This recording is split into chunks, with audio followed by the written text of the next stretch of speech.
आज हम लोग यहाँ पर एक बहुत ही महत्वपूर्ण वायरस के बारे में बात कर रहे हैं और वह वायरस है रेबीज वायरस। रेबीज वायरस एक बहुत ही घातक वायरस है। जैसा कि आज कल हमें जानकारियाँ मिल रही हैं कि रेबीज की वजह से इसकी डेथ हो गई, वहाँ उसकी डेथ हो गई। तो ये वायरस बहुत ही ख़तरनाक है और देखा जाए तो यहाँ पर ये जो वायरस है इसका शेप बुलेट की तरह होता है। अगर हम इसको देखेंगे, इस वायरस को बुलेट की तरह ये दिखाई देता है और साथ ही साथ ये बुलेट की सामान दिखाई देता है। और इसके अंदर होता क्या है वो जानना बहुत जरूरी है। सबसे पहले यहाँ पर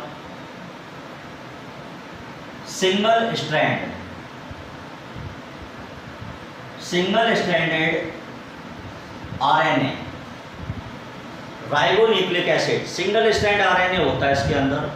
साथ साथ में एक प्रोटीन भी होता है जिसे हम ग्लाइको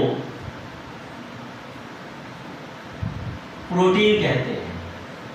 सिंगल स्ट्रैंड आरएनए और ग्लाइको प्रोटीन इस वायरस के अंदर होता है।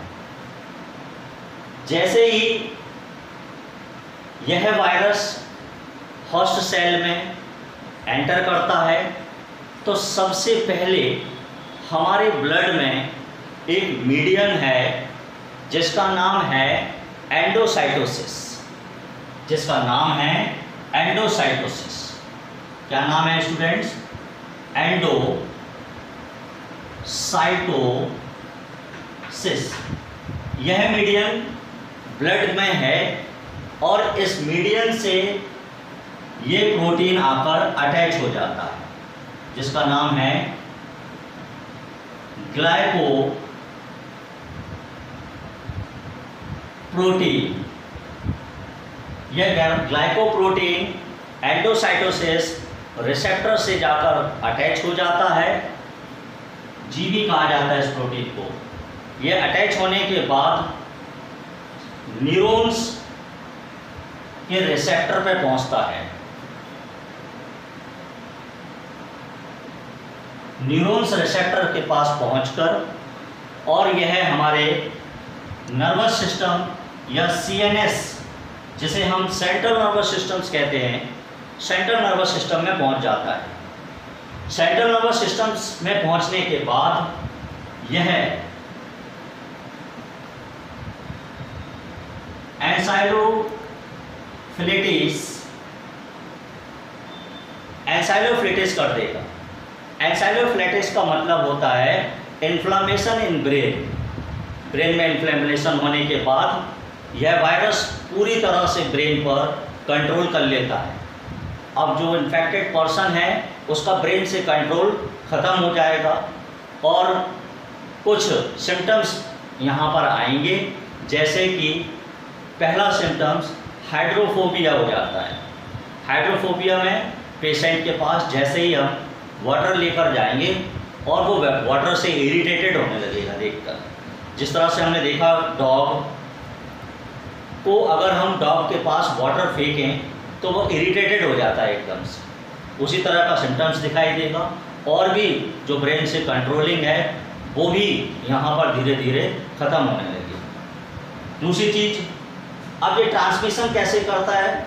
तो ट्रांसमिशन ये करता है सलाइवा से। जो भी सलाइवा है, जैसे कि डॉग, कैट, फॉक्स एटसेट्रा, कुछ और भी यहाँ पर जो एनिमल्स होते हैं उनसे ये स्प्रेड हो जाता है, ट्रांसमिशन कर जाता है और इनके सलाइवा से ये ट्रांसमिटेड करता है। इनका जो भी इन्फेक्टेड एनिमल्स है, जो भी पेट इन्फेक्टेड है, उनका सलाइवा जब भी हमारे ओपन बाउंडेड या खुली हुई चोट से संपर्क में आता है तो ये वायरस हमारी बॉडी में ट्रांसफ़र कर जाता है। मोस्टली इस वायरस से इन्फेक्टेड होने के बाद सेंट्रल नर्वस सिस्टम ब्लॉक हो जाता है और ज़्यादातर 100% या 99.9% डेथ होने के चांस हो जाते हैं। इस कंडीशन में वैक्सीन काम नहीं करती है।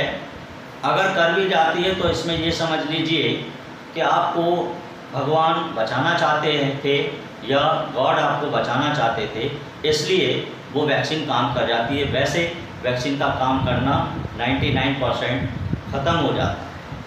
तो जैसा कि हमने यहाँ देखा, जो रेबीज वायरस है बहुत ही डेंजर वायरस है, हम सभी को इस वायरस से बचना चाहिए। और आप लोगों को मेरे द्वारा दी गई जानकारी कैसी लगी, आप लोग कमेंट्स कर बताएं।